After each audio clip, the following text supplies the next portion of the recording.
Voilà, alors bonsoir à toutes et à tous.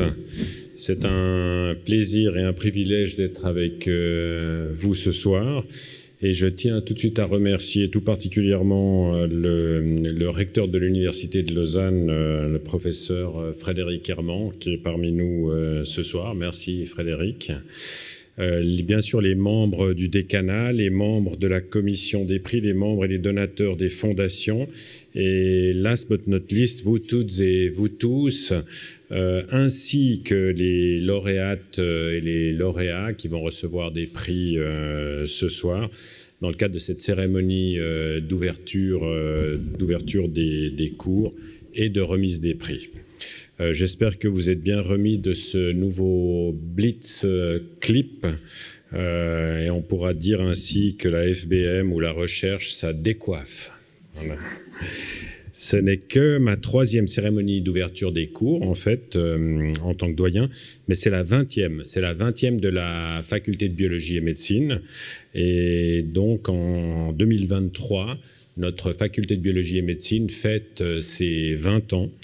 Et ce nouveau clip, en fait, est une sorte d'apéritif ou d'amuse-bouche avant un gros événement qui aura lieu le 30 novembre au palais de Rumine pour fêter les 20 ans avec la faculté de géosciences qui fête également ses 20 ans. Et ce 30 novembre, ça lancera en fait les festivités des 20 ans de la FBM, festivités qui vont s'étaler sur plusieurs mois. En 2023-2024. Mais aujourd'hui, en fait, ce sont d'abord les chercheuses et les chercheurs que nous fêtons avec toute une série de prix qui seront distribués en deuxième partie de cette cérémonie. Et avant cela, nous allons nous diriger du côté des sciences infirmières. En effet, vous le savez peut-être, en 2019, nous avons entamé un cycle qui met en lumière la diversité des activités estudiantines à la faculté de biologie et médecine. Or, cette année, ce sont les étudiantes et les étudiants de l'IUFRS qui sont à l'honneur. Et pour nous, au décanat, c'est une belle nouvelle. En fait, c'est une magnifique nouvelle cette année et pour la première fois, en fait, d'avoir justement l'IUFRS à l'honneur. Je remercie ainsi chaleureusement la professeure Manuela Eicher, ici présente, qui est la directrice de l'IUFRS, la professeure Antje Horsch, qui est également vice-directrice pour la partie recherche de l'IUFRS, professeur Cédric Mabir, qui est le vice-directeur pour l'enseignement, et puis messieurs Damien Tornet et Dimitri Glauser, ici tout devant, délégués de volley pour leur présence. C'est un plaisir particulier en fait d'accueillir l'IUFRS ce soir, car justement on observe en fait à Lausanne une dynamique exceptionnelle en ce qui concerne le développement et la transformation des soins infirmiers. Dans ce 21e siècle qui est déjà bien entamé. Mais l'IUFRS avait été créé en 2007 à la FBM. Et puis, nous voyons depuis une progression constante, en fait, de l'importance académique des soins infirmiers, avec notamment le développement de plusieurs filières de formation. Vous avez entendu parler des ICLS, des IPS, les infirmières cliniciennes spécialisées, infirmières praticiennes spécialisées. Et donc, pour mener à bien cela, en fait, nous pouvons compter sur un soutien très important de la direction de l'Université de Lausanne, avec le recteur qui est présent ce soir, et puis également un soutien très fort du canton. Le canton de Vaud, quelque part, est pionnier dans ce soutien très fort des soins infirmiers et de l'IUFRS. Mais le mouvement, bien sûr, est plus important, et puis il est également au niveau national. Il y a également une excellente synergie, en fait, entre la direction actuelle de l'IUFRS, la faculté de biologie et médecine et la direction de l'UNIL. Donc c'est une constellation qui est vraiment exceptionnelle pour que les soins infirmiers puissent se développer de manière harmonieuse et relativement rapide ces prochains mois, ces prochaines années. Ce développement académique des soins infirmiers est d'autant plus important que nous assistons dans le domaine de la santé à un vrai changement de paradigme qui est lié en fait à des évolutions démographiques, économiques et au poids de plus en plus important des maladies chroniques et complexes avec des besoins de soins multidisciplinaires. Et donc un mot clé qui est devenu maintenant courant, comme vous le savez, c'est l'interprofessionnalité. Une autre façon de dire qu'il faut renforcer, optimiser, rationaliser la façon de travailler ensemble entre différents professionnels de santé, de toutes et tous les professionnels de santé, des médecins, des infirmières, physiothérapeutes, ergothérapeutes, spécialistes en santé publique et d'autres. Donc c'est un vrai changement de paradigme, un vrai changement de culture. Et puis si certains ou certaines freinent un peu la résistance au changement, rappelons qu'en fait on fait cela car nous visons tous et toutes une amélioration du système de santé pour le bien sûr, de nos patientes et de nos patients. Je me réjouis donc dès lors d'entendre tous mes collègues de l'IUFRS et puis de manière générale toute la cérémonie d'ouverture des cours. Mais avant cela, je passe la parole au vice-doyen de l'enseignement et diversité, le professeur Patrick Bodenman.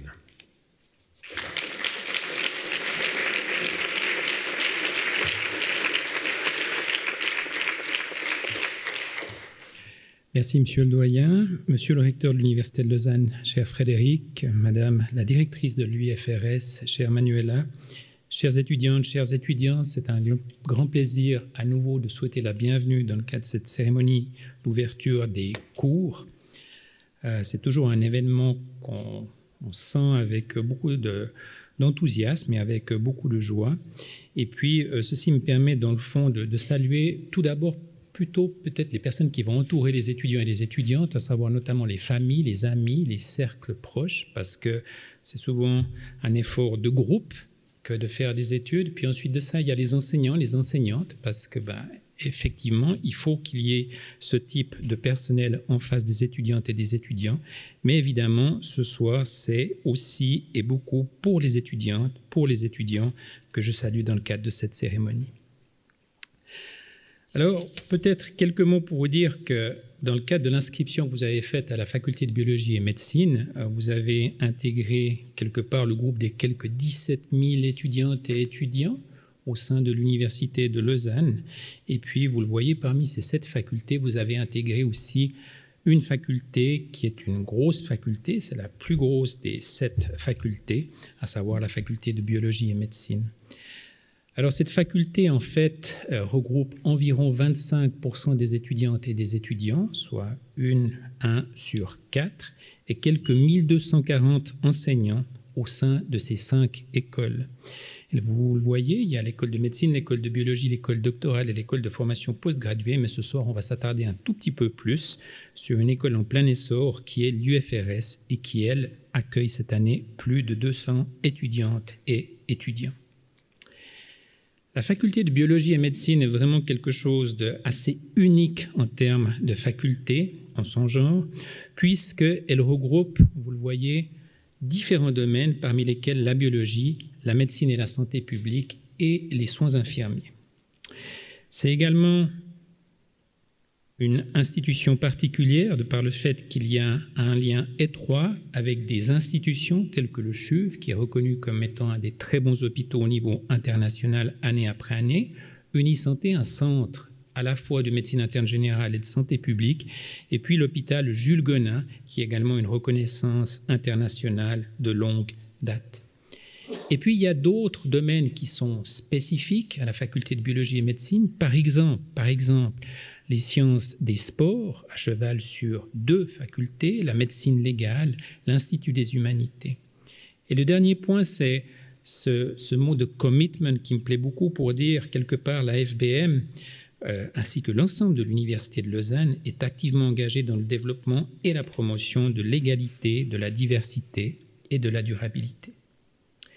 Nous avons donc dit l'UFRS et le doyen, notre doyen a dit quelques mots par rapport à l'UFRS, puisque c'est effectivement l'institution qui est à l'honneur ce soir. Donc c'est effectivement une jeune institution, 2007, mais c'est une institution extraordinairement dynamique et c'est la seule institution de la Suisse romande qui forme ce qu'on appelle les infirmiers et les infirmières de pratique dite avancée. Vous voyez que plusieurs partenaires fondateurs ont été présents dès le début, et ce sont des partenaires extraordinairement importants. Et puis, il y a ces 2 bras, quelque part, avec à la tête chaque fois une vice-directrice et un vice-directeur, pour respectivement la formation. Et vous voyez qu'il y a 3 types de masters. L'un dont on discute énormément à l'heure actuelle, c'est le master en pratique infirmière spécialisée, l'IPS. Il y a également un doctorat et un programme de formation continue en pratique infirmière avancée. Et puis, dans la recherche, une façon de résumer les choses, c'est de se dire que ce sont des soins centrés sur la personne et sa famille.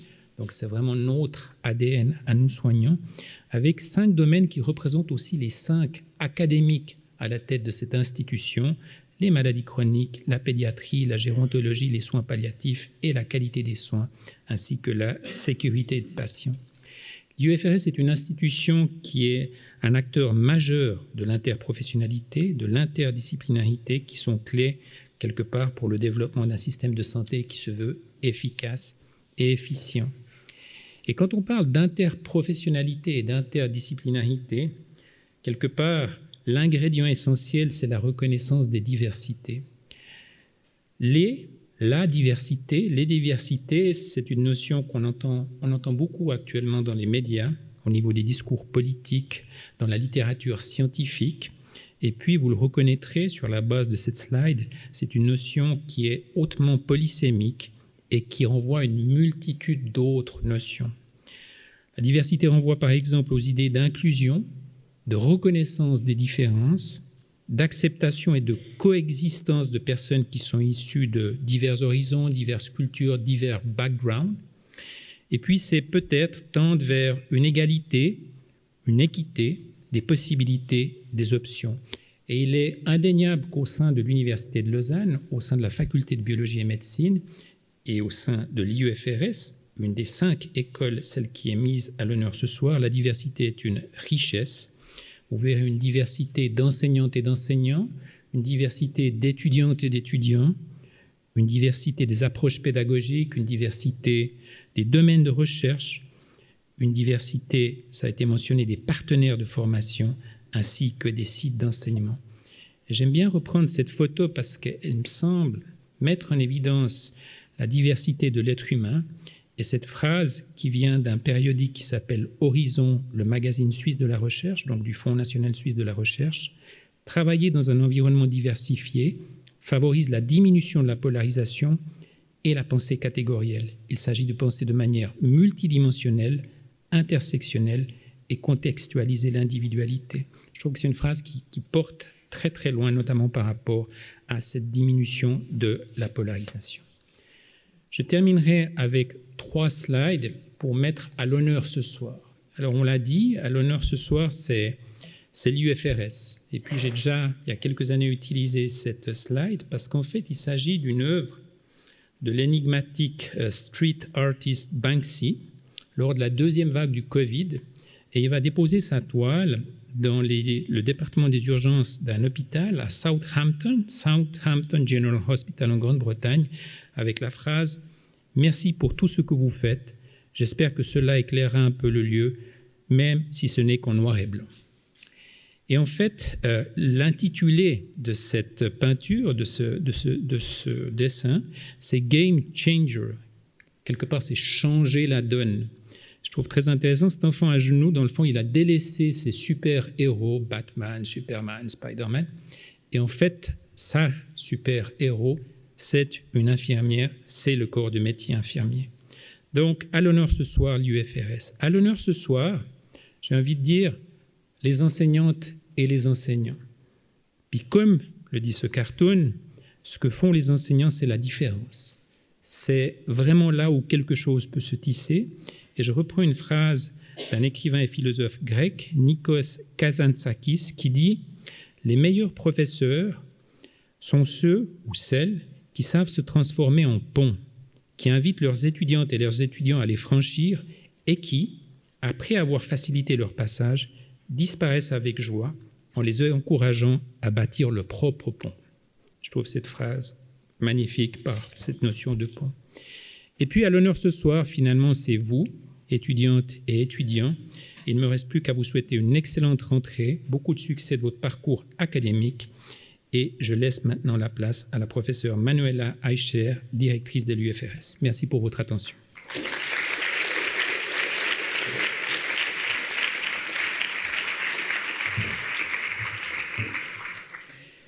Monsieur le recteur, cher Frédéric, monsieur le doyen, cher Manuel, monsieur le vice-doyen, cher Patrick, mesdames, messieurs, dans vos noms et fonctions, et bien sûr, chères étudiantes et étudiants. Les sciences infirmières sont mises à l'honneur lors de cette cérémonie d'ouverture de cours au sein de la faculté de biologie et de médecine. En effet, les sciences et les soins infirmiers s'harmonisent parfaitement. Permettez-moi de commencer avec une réflexion un peu plus abstraite. Revenons à l'été dernier. Lors de ces vacances estivales, je me suis plongée dans la lecture d'une vision un peu dystopique. Dans son ouvrage « Marseille 2040 », le jour où notre système de santé craquera, et entre nous, je ne sais pas si ça durera jusqu'à 2040, mais voilà, Philippe Pujol imagine une crise totale du système sanitaire. Alors, un nouveau système est développé qui repose principalement sur des outils numériques et l'intelligence artificielle. Chaque individu dispose d'un assistant virtuel, AV, qui le renseigne en temps réel sur l'évolution de son état de santé à partir de capteurs implantés. Ces assistants virtuels, ils communiquent entre eux et prodiguent en permanence des recommandations de comportement aux humains. Nous ne sommes probablement pas si éloignés de cette dystopie, mais vous allez vous demander quel est le lien alors avec les sciences infirmières. Les universités ont pour mission, entre autres, de réfléchir sur des phénomènes de la nature et de la société, de les analyser et, si possible, d'anticiper et de façonner leur évolution. À l'UFRS, alors, nous nous efforcerons de comprendre, d'expliquer la société et de faire évoluer les soins, tout en évitant d'être entraînés par des visions dystopiques, mais quand même en les examinant avec attention et avec prudence. Les sciences infirmières sont donc, entre autres, orientées vers les besoins des patientes et des patients, de leurs familles, vers l'interaction entre patientes, patients et soignants, mais également vers le care, et on va entendre plus sur ça. Investiguer ces phénomènes nous demande d'être centrés sur les patientes, patients et leurs familles, tout en protégeant notre liberté de penser. D'autant plus qu'une autre lecture m'a été intéressante pendant mes vacances. Cette fois, c'était plutôt une utopie. Martin Winkler décrit la création de l'école des soignants, Une institution pour former une nouvelle génération des soignantes et soignants. Dans cette école, les valeurs et la culture sont inscrits dans une charte. Je ne vous lirai pas la charte qui a 10 points, mais je vous lirai le premier et le dernier point de cette charte. Le premier point, je suis patiente ou patient et je suis ton égal. Je te choisis pour me soigner. 10e point, tu veilleras à ta propre santé, tu protégeras ta liberté de penser. Les travaux qui sont distingués aujourd'hui à la faculté de biologie et de médecine sont marqués par des personnalités qui représentent ces valeurs, qui ont pris la liberté de penser. Ces personnes se sont consacrées au meilleur que la biologie, la médecine et les soins ont à offrir à la société. Et je suis ravie de célébrer cela aujourd'hui avec vous toutes et tous. Merci.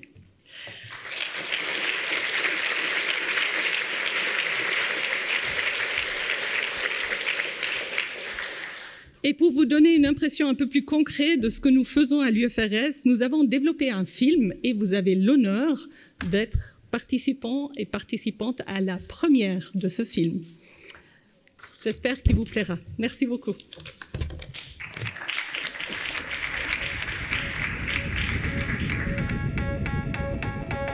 Face aux nombreux défis auxquels sera confronté notre système de santé dans les années à venir, les soins infirmiers sont appelés à jouer un rôle central.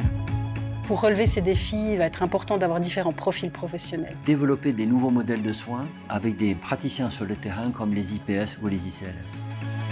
Rattaché à la faculté de biologie et de médecine de l'Université de Lausanne, l'Institut universitaire de formation et de recherche en soins forme les infirmiers et les infirmières au niveau master et au niveau doctoral, à temps plein ou en cours d'emploi.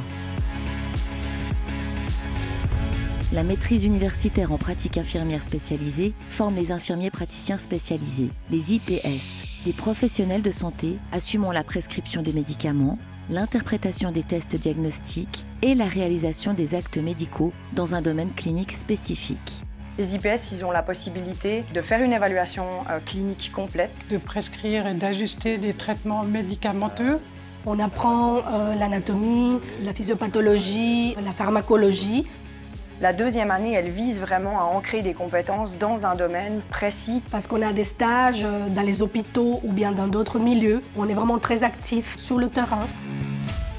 Le master en sciences infirmières forme quant à lui des infirmiers cliniciens spécialisés, les ICLS, des professionnels amenés à jouer un rôle de leader clinique dans l'amélioration continue de la qualité et la sécurité des soins. Une fois que j'avais fini la formation d'anesthésie, je m'étais juré de ne plus refaire de formation. Quelques années après, ce qui s'est passé, c'est que j'avais envie en fait de faire bouger les choses et acquérir des outils de recherche quantitative, qualitative, de leadership pour améliorer la qualité des soins. Le master en sciences de la santé, proposé en partenariat avec la HESSO, forme les professionnels de la santé de pratiques avancées en 5 orientations différentes. On va avoir bien sûr des éléments théoriques qui vont être apportés aux étudiants, mais on va avoir beaucoup de travail personnel et beaucoup de travail de groupe. Les infirmières et infirmiers de pratique avancée bénéficient par la suite d'un programme de formation continue pour développer leurs compétences tout au long de leur carrière. De par son rattachement à la faculté de biologie et médecine de l'UNIL, l'IUFRS a également une mission de recherche et offre la possibilité de réaliser des thèses doctorales en sciences infirmières. On se rend compte quand on est dans les soins qu'il y a beaucoup de choses qui pourraient être améliorées. Le doctorat, c'est vraiment une opportunité de prendre un peu de hauteur pour comprendre les choses au niveau méta, tout en ayant un esprit critique avec les pieds sur terre et puis en ayant connaissance de la clinique. Durant le programme de doctorat, les étudiants aussi apprennent les compétences transversales de communication, de leadership, d'écriture scientifique. Que cela soit en master ou en doctorat, les étudiants et étudiantes de l'IUFRS deviennent des acteurs du changement de notre système de santé. Les diplômés nous disent qu'ils comprennent mieux leur pratique. J'ai développé une approche qui est plus organisée concernant ma prise en charge du patient. Je pense qu'on gagne en autonomie et en termes d'organisation. L'affirmation de soi, défendre ses positions. On remarque qu'on a changé, on a grandi. Les perspectives professionnelles sont nombreuses, elles sont bien sûr en milieu hospitalier, mais aussi hors du milieu hospitalier. C'était très intéressant de retourner sur le terrain, mais cette fois-ci avec un nouveau rôle. Je vais vraiment être impliqué dans les processus d'amélioration de la qualité des soins. Ça va m'ouvrir des portes. J'aimerais garder une vision méta des process et de comment collaborent les différents prestataires. L'IUFRS est un institut qui est un leader clinique. On accompagne plusieurs cantons. On discute des enjeux politiques, on discute autour des enjeux de réglementation du rôle. C'est cette capacité à aider, que ce soit un patient, une famille, ou que ce soit une institution ou une unité, en apportant des résultats probants.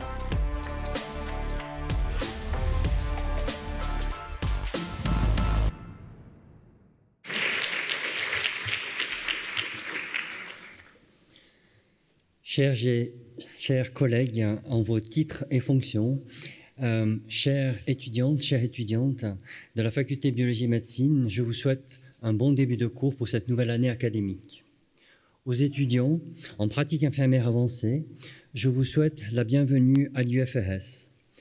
Comme son nom l'indique en anglais, l'Institute of Higher Education and Research in Healthcare, vos cursus de master vont vous permettre d'approfondir les perspectives du care. Pour mieux saisir sa signification, le terme de care sera préféré au terme de soins qui est souvent restreint à la pratique clinique. Le care est défini comme une activité générique qui comprend tout ce que nous faisons pour maintenir, perpétuer et réparer notre monde, en sorte que nous puissions y vivre aussi bien que possible. Le care doit être envisagé comme un ensemble de gestes de nature diverses qui vont de la réfection d'un pansement au lavement des corps, la pose d'une perfusion ou le fait d'aider quelqu'un à manger, de l'élaboration de la bonne pratique, de la bonne décision thérapeutique, à celle de l'organisation de vie appropriée à l'état de santé d'une personne. Ces gestes mobilisent des compétences et des savoirs divers, de nature pratique comme scientifique, des savoirs professionnels et parfois des savoirs profanes, impliquant une pluralité de spécialistes qui sont accomplis à l'hôpital, en soins à domicile, en EMS, voire ailleurs. Ces gestes renvoient à un ensemble de relations humaines, de technologies et d'objets. Le care peut se décliner de plusieurs façons. Il y a le caring about, qui implique la reconnaissance d'un besoin et la nécessité de le satisfaire. Le taking care of ou le caring for, qui implique le fait d'assumer la responsabilité de répondre aux besoins identifiés. Le caregiving, qui recouvre la pratique de soins en elle-même. Le care receiving, qui attire notre attention sur l'aptitude à recevoir des soins et les réactions qui en découlent. Le care with, qui permet de situer ces enjeux dans une perspective de décision collective, qui rend possible, favorise des temps et des formes de relations partenariales en articulant les différents niveaux macro-organisationnels et l'espace domestique. Et enfin, le caring democracy, qui implique une approche politique en termes d'allocation de ressources, d'organisation des parcours de soins et du système socio-sanitaire, de considérer les enjeux entre la santé et l'environnement. Ce sont ces différents niveaux de care que nous allons approfondir ensemble à différents niveaux selon le master en sciences infirmières ou le master en pratique infirmière spécialisée.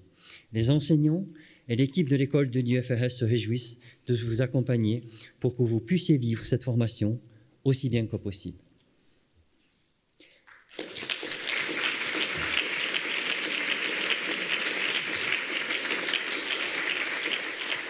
Je passe maintenant la parole à messieurs Tornet et Glauser, les délégués des deux volets.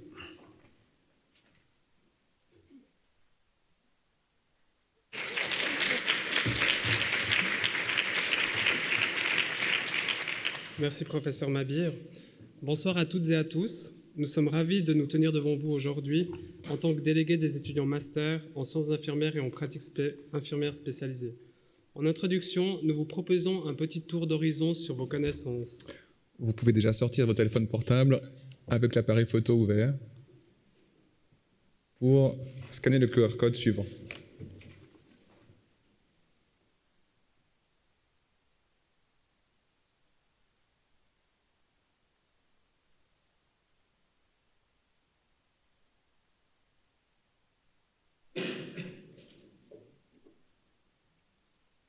Est-ce qu'on est bon? Ok, on peut commencer avec la première question du WooClap. Donc, en quelle année le premier master en pratique infirmière avancée a été délivré à l'UNIL, selon vous?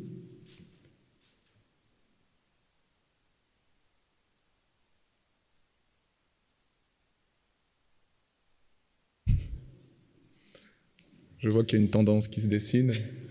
Donc effectivement, pour le master en sciences infirmières, c'est 2009. Et puis pour le master IPS, c'est en 2018.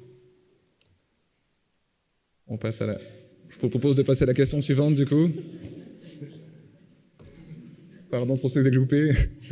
Selon vous, combien d'étudiants en pratique avancée ont été diplômés depuis la création de l'UFRS en 2007?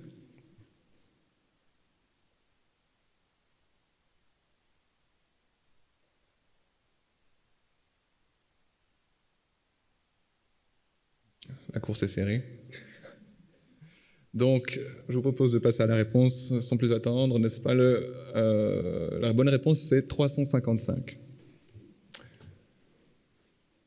On passe à la question suivante. Donc, à votre avis, combien de doctorats en sciences infirmières ont déjà été délivrés à l'UNIL?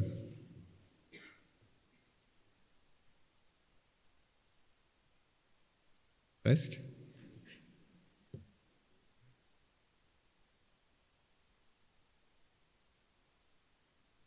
Donc,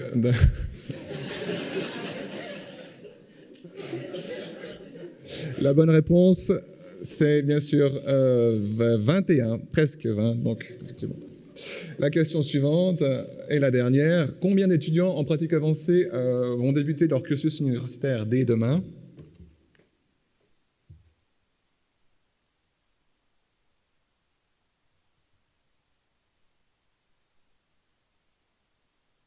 Un petit peu plus quand même.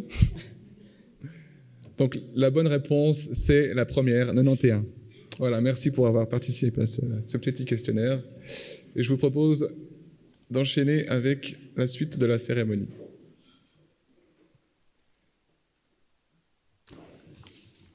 Donc finalement, c'est quoi faire des études à l'UFRS? C'est bien plus qu'un simple projet professionnel, c'est une véritable immersion dans un univers académique qui allie tant les bancs des auditoires que les expériences pratiques. Cet alliage permet de préparer les étudiants et étudiantes à la pratique infirmière avancée. Au commencement de leur cursus universitaire, ils et elles doivent bénéficier d'une expérience professionnelle de 2 ans au minimum. Étudier donc à l'UFRS incarne alors un défi organisationnel. Il s'agira de trouver l'équilibre entre son activité professionnelle, le suivi de ses études, les obligations personnelles et familiales. Ensuite, le réseau est au cœur de l'expérience à l'UFRS. Les étudiants et étudiantes ont l'opportunité de tisser des liens avec des professionnels chevronnés, des chercheurs et chercheuses aguerris et des intervenants issus de milieux professionnels variés. Cet environnement diversifié dans lequel les étudiants et les étudiants ont la chance d'évoluer leur permet d'explorer une multitude d'horizons allant des soins cliniques directs au doctorat. Au-delà des apprentissages théoriques, l'UFRS encourage aussi les étudiantes et étudiants à s'impliquer dans des projets concrets, notamment grâce au travail de mémoire. Que ce soit à travers des initiatives de recherche novatrices ou des programmes d'implantation de nouvelles pratiques, chacune d'entre elles et chacun d'entre eux a l'opportunité de laisser sa marque et de contribuer à l'amélioration des soins de santé. Enfin, l'UFRS propose 3 masters différents. Donc, comme vous avez pu le voir, le premier est le master en sciences infirmières, qui prépare les étudiants et étudiants à exercer le rôle d'infirmière clinicienne spécialisée, communément appelée ICLS.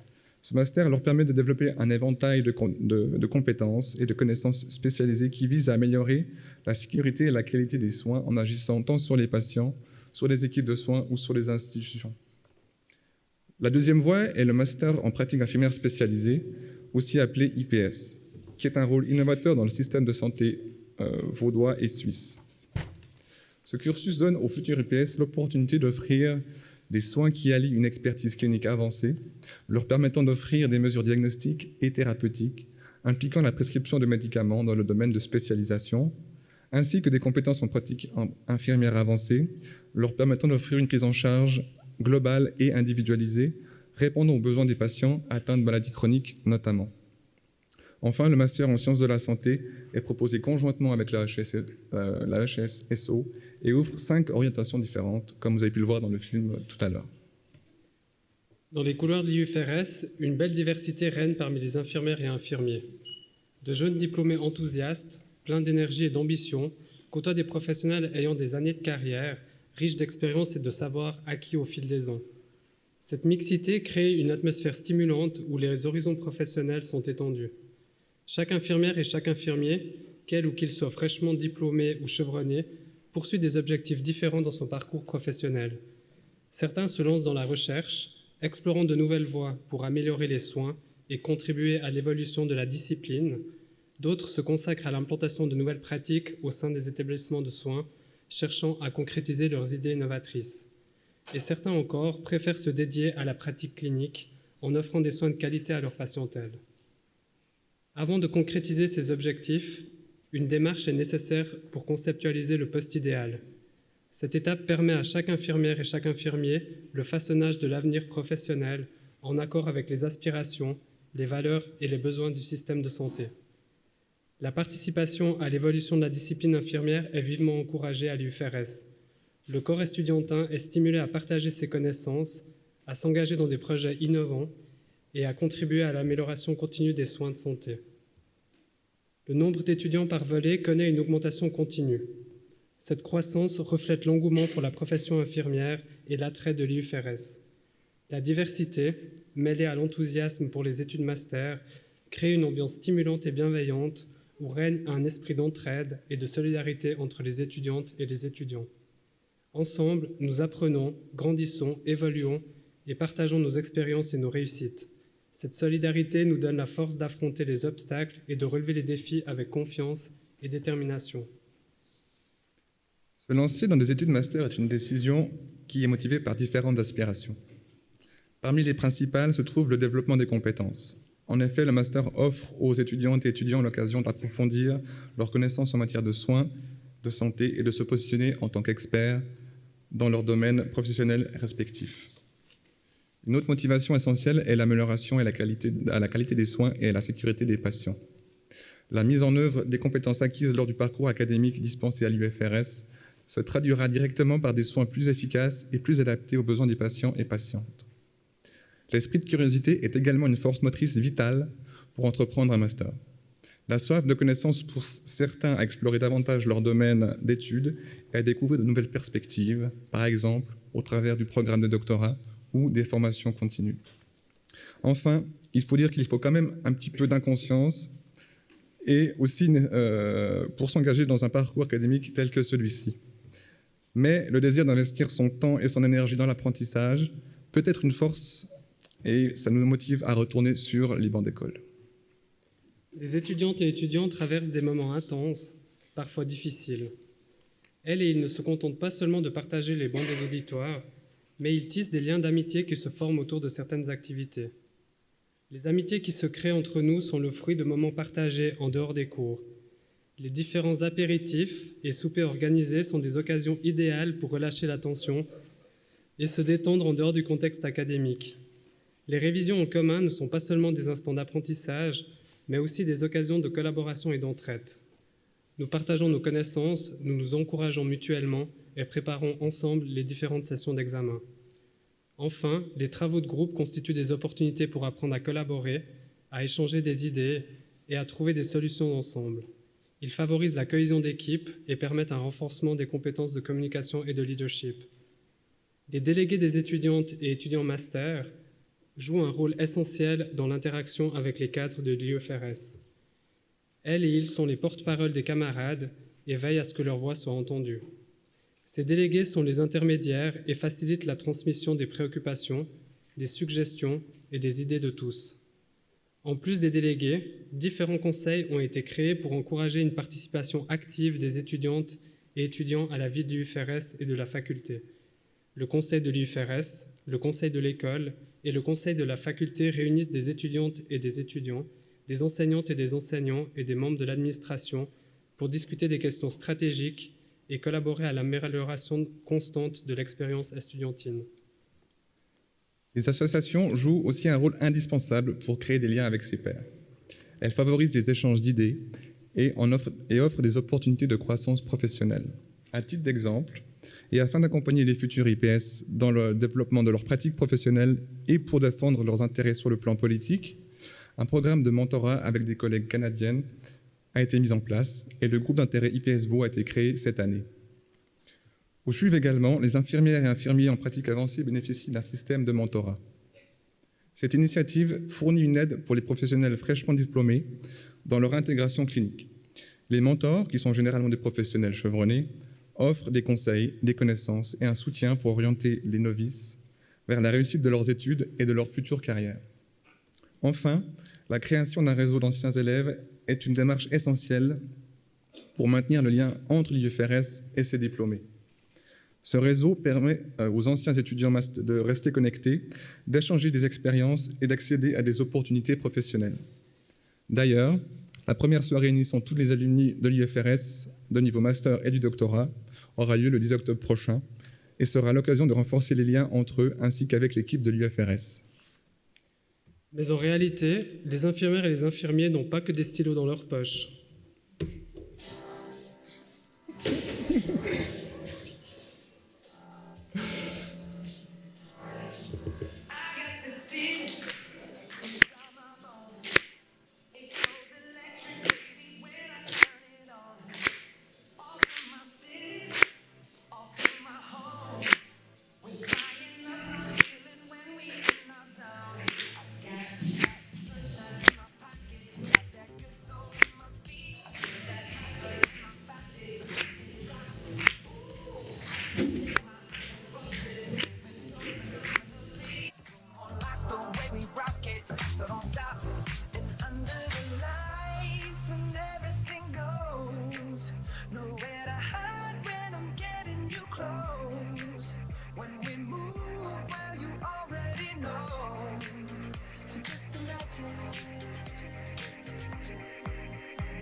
C'était les étudiants en sciences infirmières, ensemble, en équipe, on brille plus fort. Merci à tous et belle cérémonie.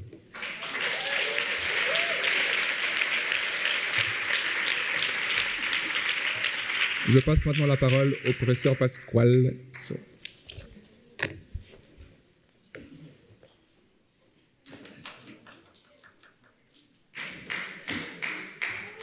Voilà, alors tout d'abord, j'aimerais vraiment remercier vous toutes et tous qui avez fait ce spectacle incroyable. Je crois que c'est la première fois dans l'histoire de la faculté de médecine, c'était 1890, la faculté de biologie et médecine 2003, et il fallait attendre 2023 pour avoir un spectacle pareil.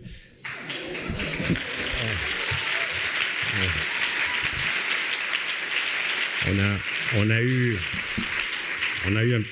eu un petit frisson quand on a vu Manuela Eicher aller danser, le recteur et moi. On a vraiment eu très peur, mais finalement, tout s'est bien passé. Donc, je tiens encore à vous remercier, mais plaisanterie mise à part, vraiment, au nom du décanat de la faculté et puis de la direction de l'UNIL, on veut vraiment remercier la direction de l'IUFRS pour tout ce que vous faites, l'énergie que vous avez pour oser, pour votre ouverture, parce que ce développement a vraiment besoin d'ouverture, oser, respect mutuel pour le travailler ensemble du futur. Et vous le faites vraiment très très bien. Et merci de ne pas nous avoir invités à danser parce que ça aurait été une catastrophe. Maintenant, je tiens à faire la transition, si vous me permettez, vers la remise des prix. Et là, il y a une commission qui travaille beaucoup toute l'année dans l'ombre, qui est présidée par Alexandre Bernet. Donc, j'aimerais remercier également la commission des prix pour tout le travail que vous faites. Et puis, sans plus tarder, je passe la parole à Alexandre qui va venir. Voilà.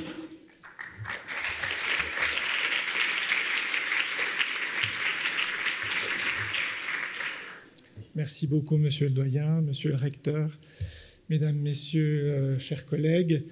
Mon rôle est d'accueillir notamment les lauréats des prix que nous allons distribuer, leurs familles, leurs amis, et puis remercier à nouveau les fondations, les familles donatrices qui permettent justement de distribuer ces prix. La FBM, l'UNIL contribuent également à rendre possible ces prix. Donc ça, c'est une première partie des remerciements. Également remercier mes collègues de la commission des prix, qui est donc constituée de collègues cliniciens et de collègues fondamentalistes.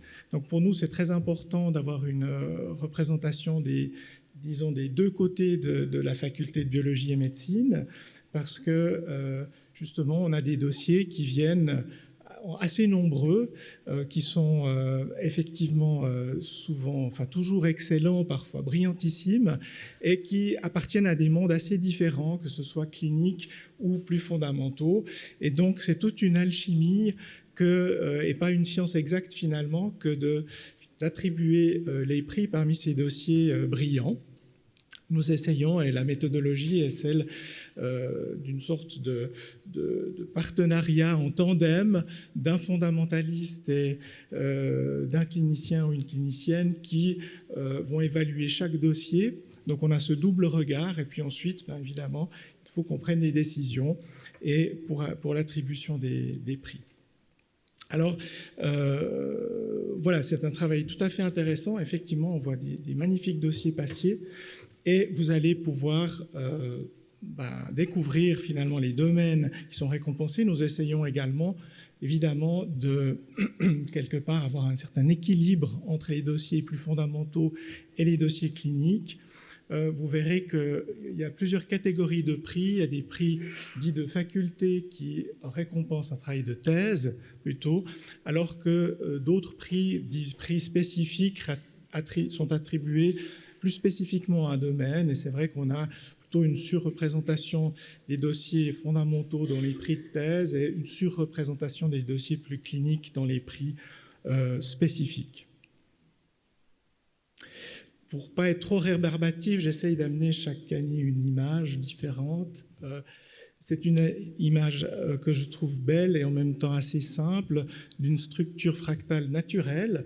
Et en fait, j'amène cette idée de structure fractale pour faire une analogie finalement avec les jeunes lauréats qui finalement peut-être sont au stade de toute petite feuille comme ça, mais qui contient déjà une structure très belle et les promesses, si on veut, de quelque chose qui peut se développer de façon similaire ou un peu divergente, mais pour finalement donner lieu à des structures ramifiées et parfois tout à fait colossales.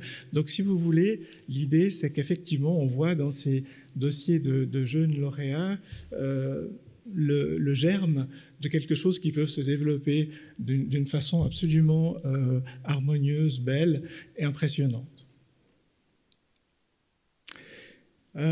Donc j'invite mon collègue Fabio Martino à seconder dans la remise des prix, et donc nous allons effectivement d'abord remettre les prix de thèse, les prix de faculté, donc qui récompensent des thèses de doctorat pour lesquels on a effectivement considéré qu'il y avait un apport personnel particulièrement important dans l'idée, dans la méthodologie appliquée, et puis dans la façon finalement de présenter, discuter les résultats et de les publier.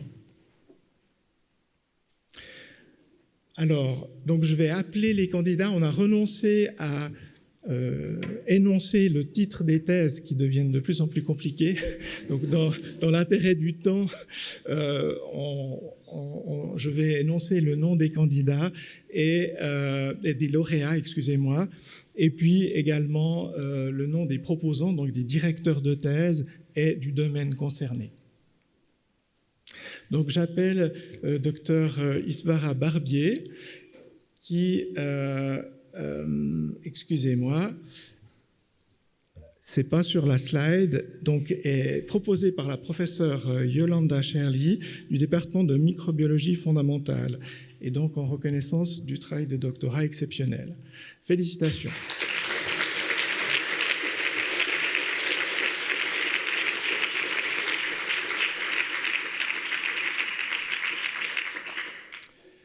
Voilà, le deuxième lauréat est le docteur Nicolas Camviel, proposé par le professeur Pedro Romero du département d'oncologie et de l'Institut Ludwig pour la recherche en cancérologie. Félicitations.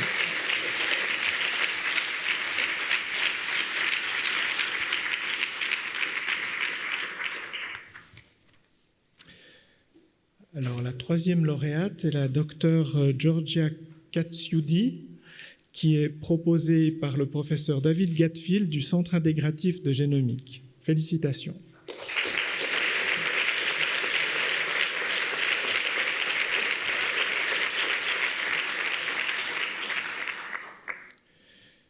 J'appelle ensuite monsieur le docteur Jisoo Lee, qui est un lauréat proposé par le professeur Frédéric Lamotte du service des maladies infectieuses et Institut de microbiologie. Félicitations.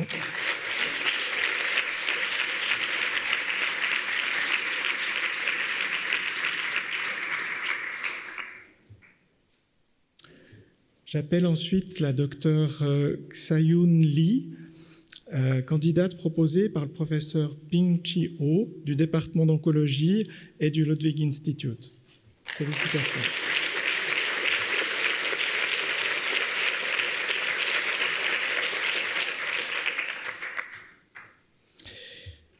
J'appelle ensuite le docteur Alejandro Osorio Forero, qui est proposé par la professeure Anita Lutti du département des neurosciences fondamentales du CHUV.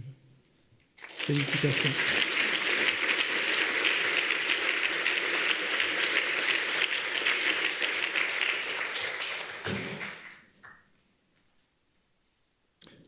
Voilà, bravo.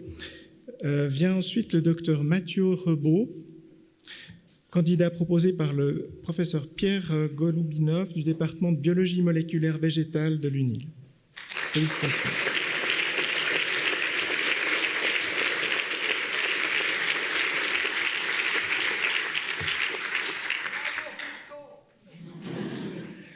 Vous voyez la diversité des départements et des domaines. Le prochain lauréat, le docteur Florian Ruiz, qui est proposé par la professeure Caroline Pau du service de neurologie. Félicitations.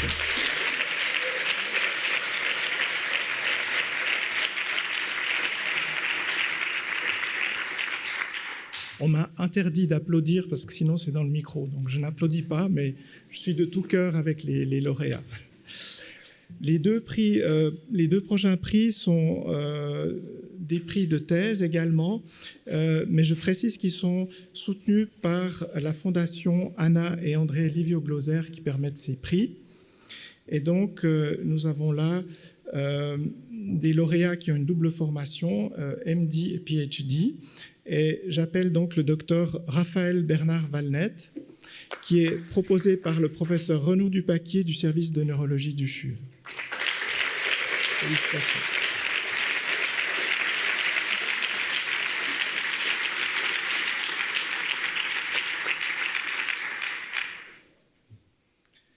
Voilà, et le dernier lauréat pour cette série de prix est le docteur Matteo Marchetti, proposé par le professeur Lorenzo Alberio du service d'hématologie et du laboratoire central d'hématologie. Félicitations.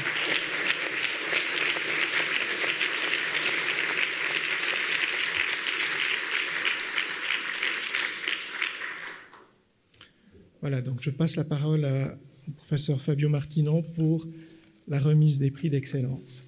Et j'appelle la professeure Nelly Pitlou à venir donner les dossiers.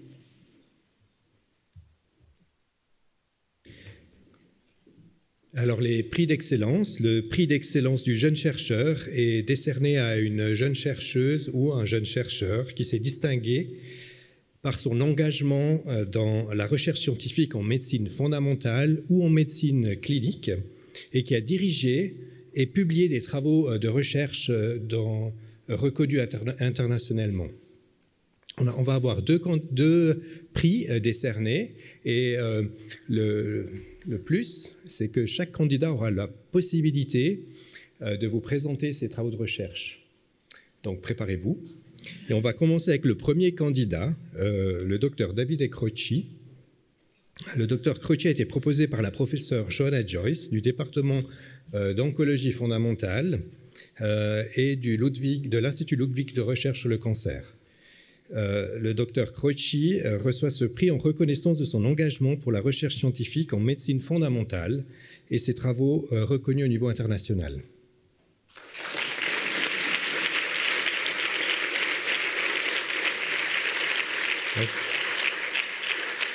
Je vais lui laisser la place pour sa présentation.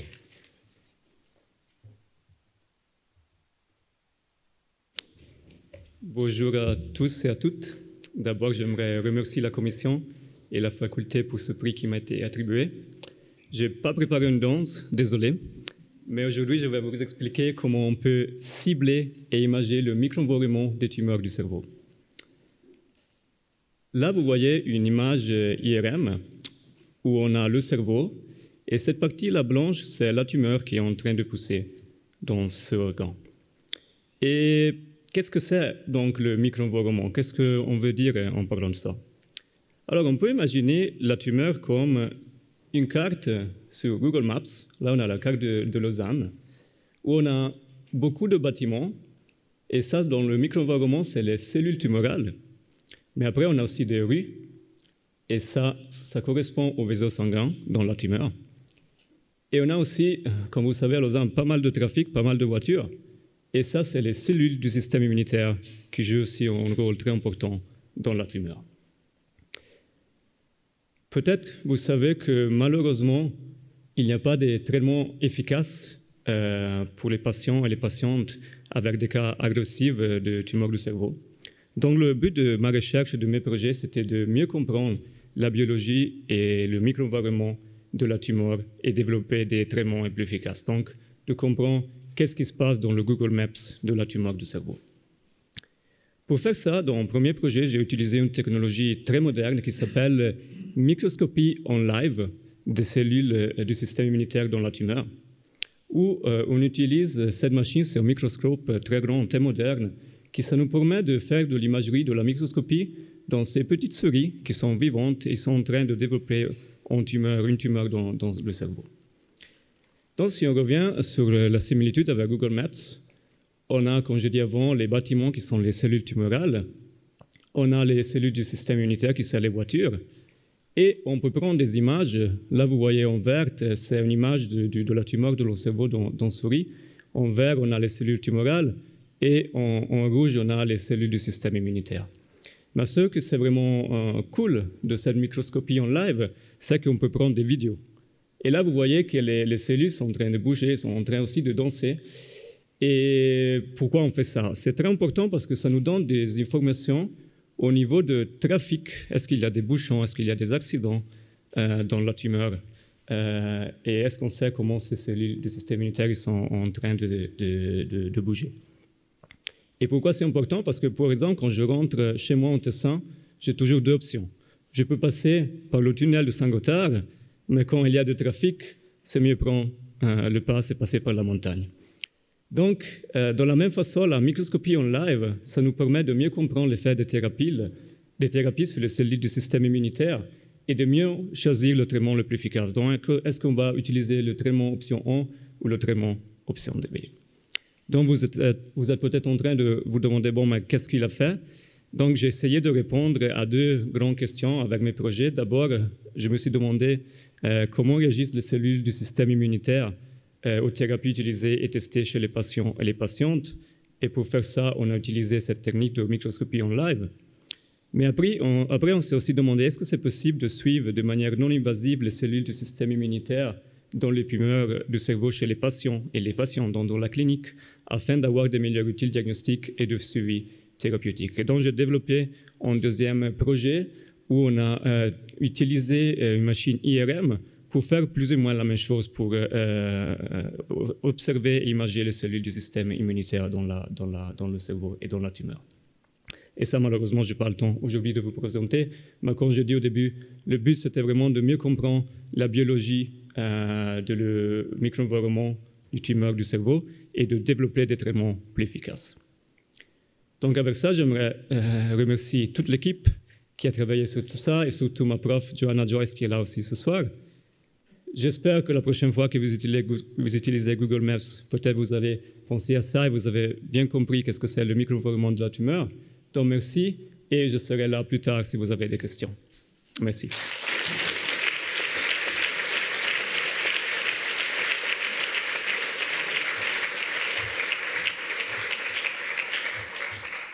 Je veux corriger un oubli. Je voulais remercier beaucoup Madame Leana González, ici présente, qui a vraiment œuvré et repris au pied levé la commission des prix dans ses aspects administratifs et qui a fait un travail vraiment remarquable. Donc, pour les personnes qui sont un peu plus dans l'ombre, merci beaucoup.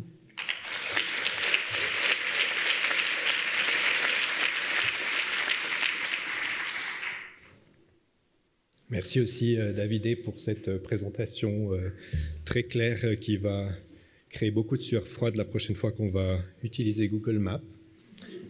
Et on va passer au deuxième prix d'excellence. Le deuxième prix d'excellence est décerné au docteur Guillaume Favre, un candidat qui a été proposé pour le prix d'excellence par le professeur David Beau du service d'obstétrique du CHUV. Il reçoit ce prix en reconnaissance de son engagement pour la recherche scientifique en médecine clinique et ses travaux reconnus au niveau international.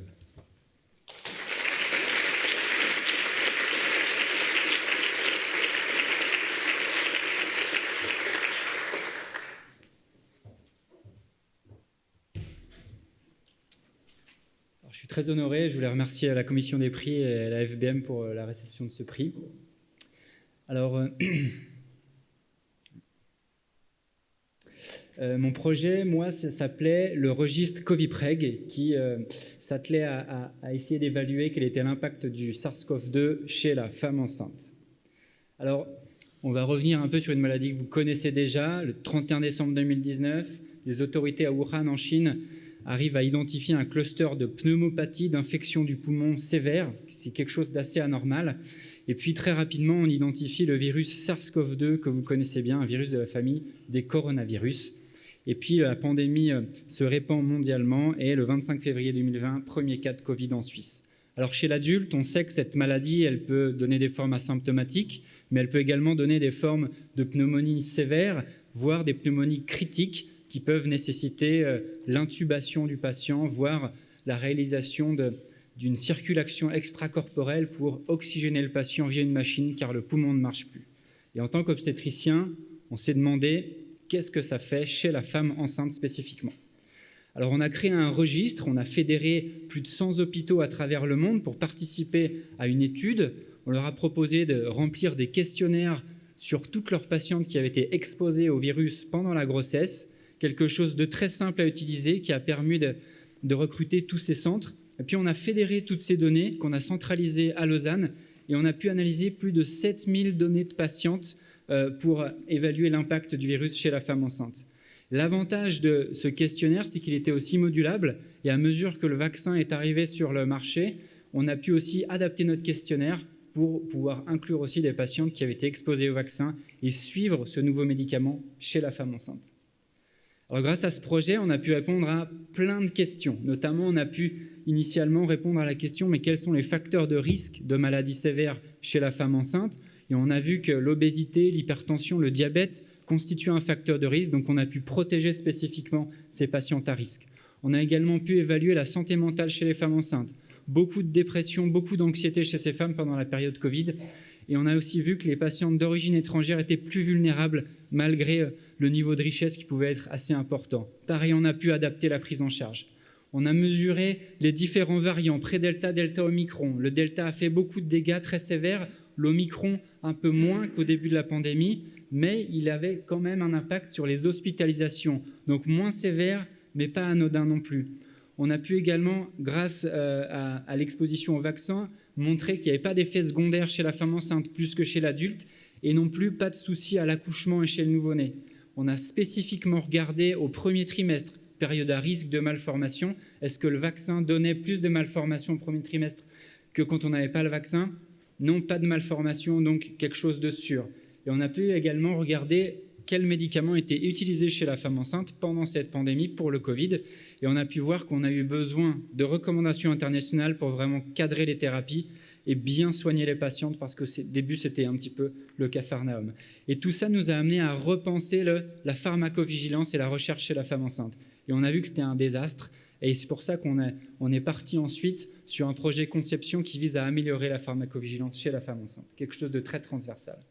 Donc si on conclut, la femme enceinte, c'était une population vulnérable face au Covid, au SARS-CoV-2. Le vaccin, il est sûr, il est efficace contre les formes sévères chez la femme enceinte. Et il y a encore des progrès à faire pour améliorer la pharmacovigilance et inclure les femmes enceintes en recherche. C'est un peu notre point d'honneur. Et puis, on a pu utiliser un outil Covipreg qui est précieux, qui a permis d'analyser beaucoup de choses pendant cette pandémie et qui est déjà adaptable à d'autres infections ou pathogènes qui est en cours d'utilisation actuellement. Merci beaucoup.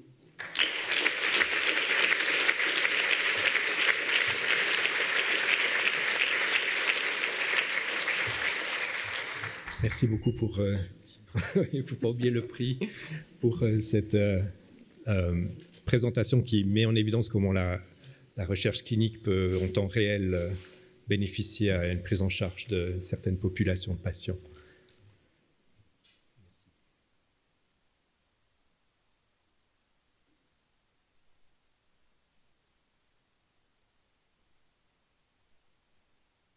Voilà, je reviens pas pour faire danser le doyen ni le recteur, mais pour annoncer le prochain intermède musical qui vous est proposé par Uncle Maximilian, créateur et hôte des Washboard Sessions sur Instagram, une page qui met en avant les artistes suisses à travers des live sessions acoustiques à l'image des Tiny Desks, par exemple.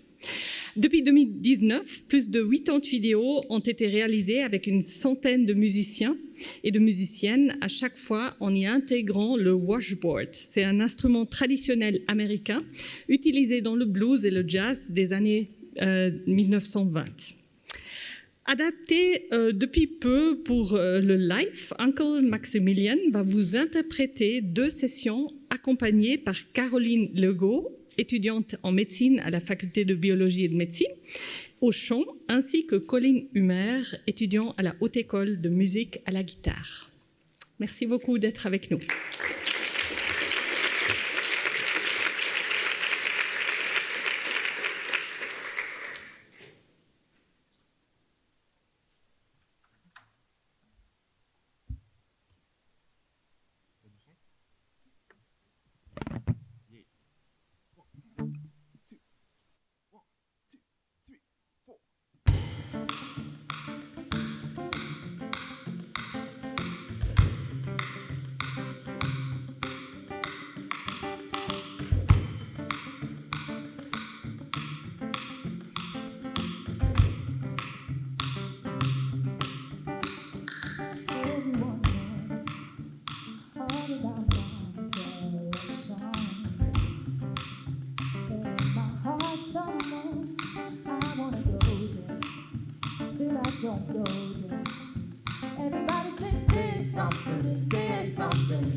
Là, merci beaucoup aux musiciens.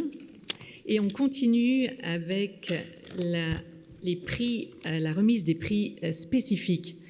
Et j'appelle dès lors Monsieur le docteur Kevin Morisot pour le prix Dr Jean-Pierre Moustaki. Monsieur Kevin est proposé par le professeur Patrick Bodenman du département Vulnérabilité et Médecine sociale d'Unisanté, en reconnaissance de ses qualités d'empathie, d'humanité et de générosité dans la relation, à travers son attitude envers les patients, par ses démarches personnelles allant dans ce sens. Bravo.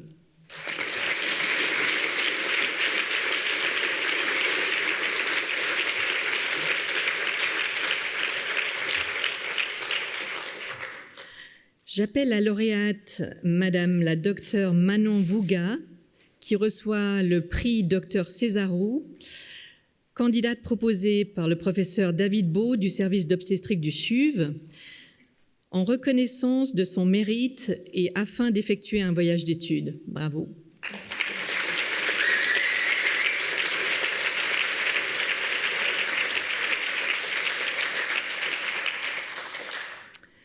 J'appelle la candidate Madame Camille Girardello.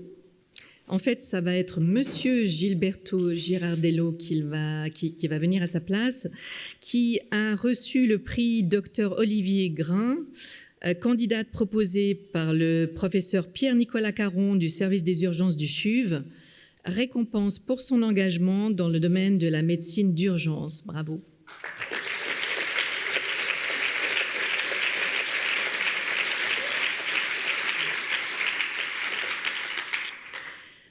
J'appelle Madame la docteure Varvara Dimopoulou Agri pour le prix Professeur Dr Combe, candidate proposée par le professeur Éric Giannoni du service de néonatologie du CHUV, récompense des travaux originaux se rapportant directement au domaine de la pédiatrie. Bravo.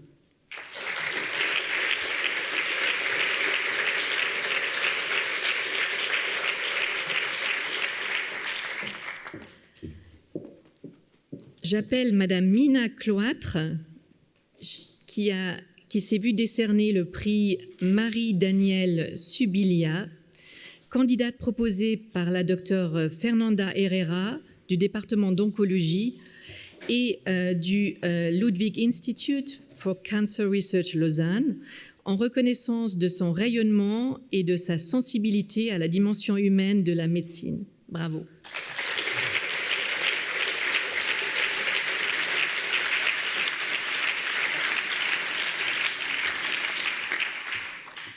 J'appelle Madame la docteure Paddy Gibson, qui se voit décerner le prix ESSEB de biologie évolutive, candidate proposée par le professeur Jean-Willem Wiening du département de microbiologie fondamentale de l'UNIL, récompense pour une recherche dans le domaine de la biologie évolutive. Bravo.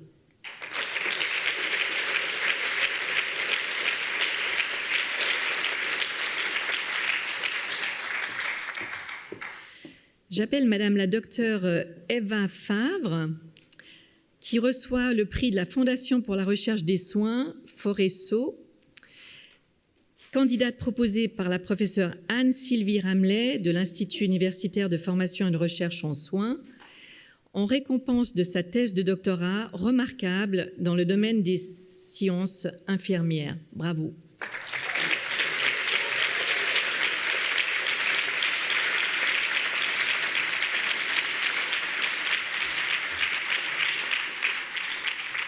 Donc, nous avons deux autres candidats qui ont reçu ce prix Foresso, donc pour la Fondation pour la recherche en soins, et j'appelle Madame Céline Delacosté, candidate proposée par le professeur Philippe Larquin de l'IUSFR, en récompense de son travail de master remarquable dans le domaine des sciences infirmières. Bravo.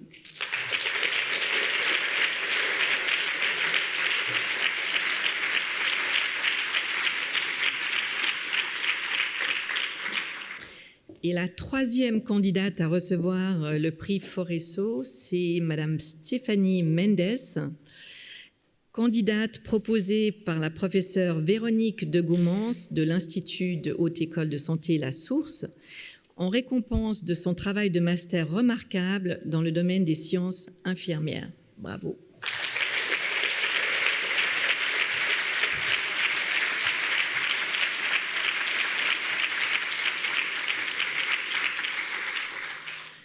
Et c'est le docteur Thomas Bischoff,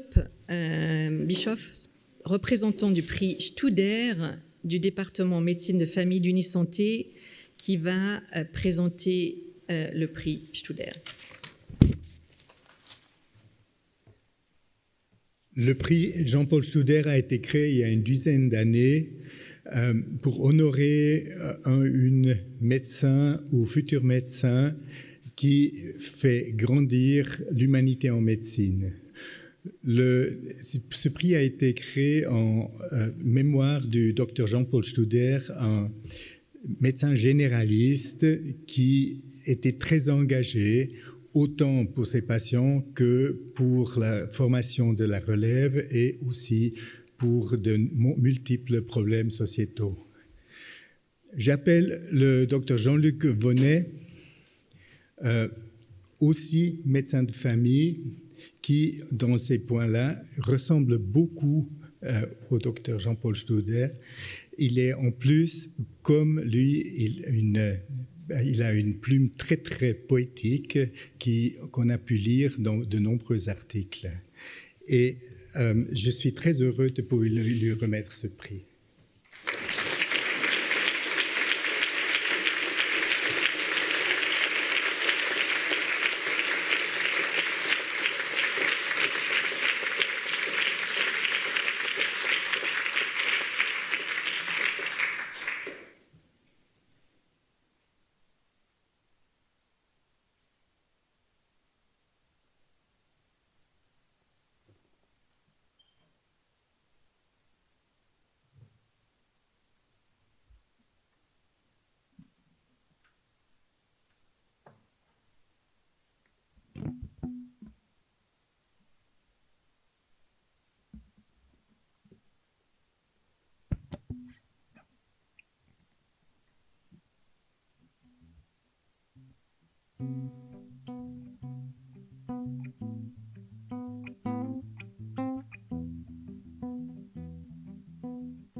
Does this make sense to you?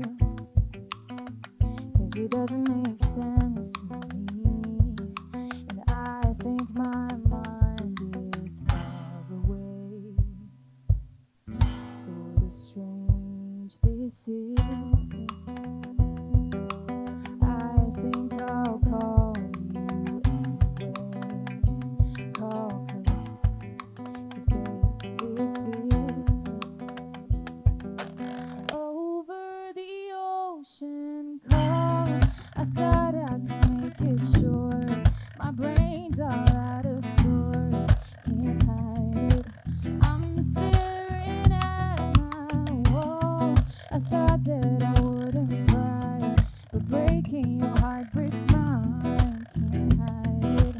Over the ocean, call is how I told him this isn't working anymore.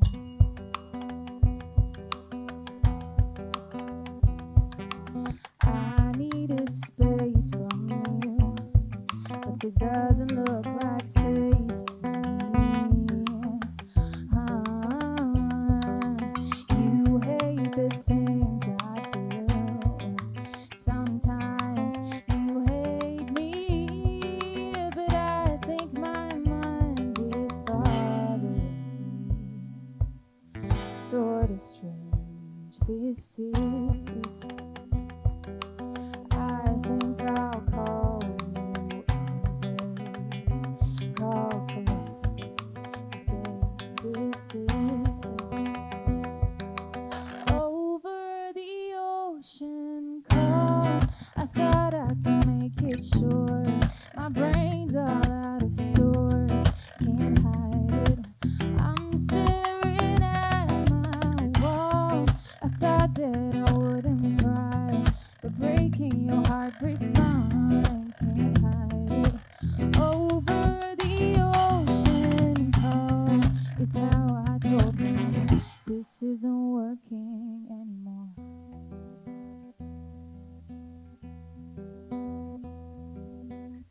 I'm fine, I'm fine, I'm fine. I'll call from over the ocean. This time, this time, this time, I'll break your heart through the phone line. I'm fine, I'm fine, I'm fine. I'll call from over the ocean. This time, this time, this time, I'll break your heart through the phone line. I'm fine, I'm fine, I'm fine. I'll call from over the ocean. This time, this time, this time, I'll break your heart through the phone with an over the ocean. I thought I could make it short. My brain's all out of sorts.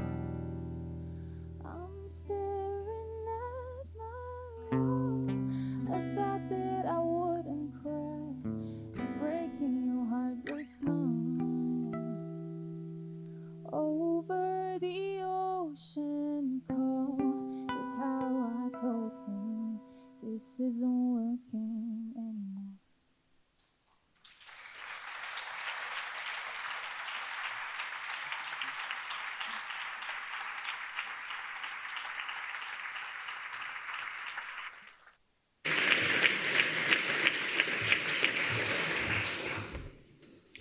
Merci infiniment, merci pour cette magnifique musique. Vous êtes extraordinaires tous les trois, vraiment un grand plaisir de vous écouter.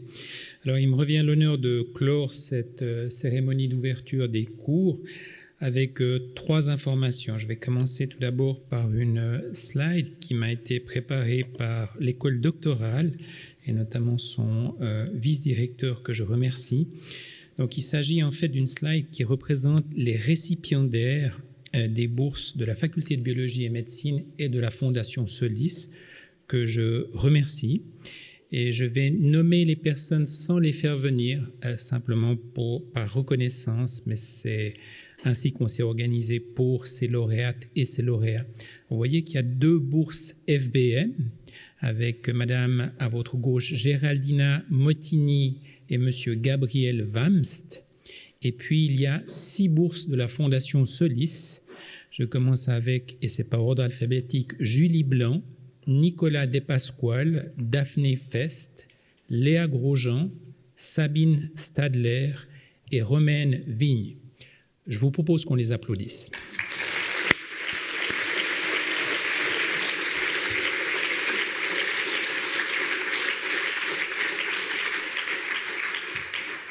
Qui sait, c'est une jeune relève, encore un petit peu plus jeune que tous les lauréats qu'on a vus avant. Peut-être qu'on les reverra pour les prix suivants, ceux qui ont précédé dans la présentation, on va savoir. Les deux derniers points sont des points d'organisation. Alors tout d'abord pour les lauréates et les lauréats, ainsi que les remplaçants, je vous invite à rejoindre le photographe qui sera à la sortie en haut des escaliers de l'auditoire, donc par ces deux sorties pour les photos de groupe. Et puis pour les autres, pour le public, moi je vous invite à l'apéritif qui est devant l'auditoire Césarou. Encore un grand merci pour toutes vos présences aux uns et aux autres. Puis je souhaiterais encore remercier, parce que ça donne l'impression que ça fonctionne et que c'est tout simple, mais si je vous montre le plan, on est minuté à la perfection et encore aujourd'hui, on a réussi à arriver avant 18h45 à la clôture de cette cérémonie. Merci à l'équipe de la Faculté de Biologie et Médecine pour cette organisation. Merci beaucoup.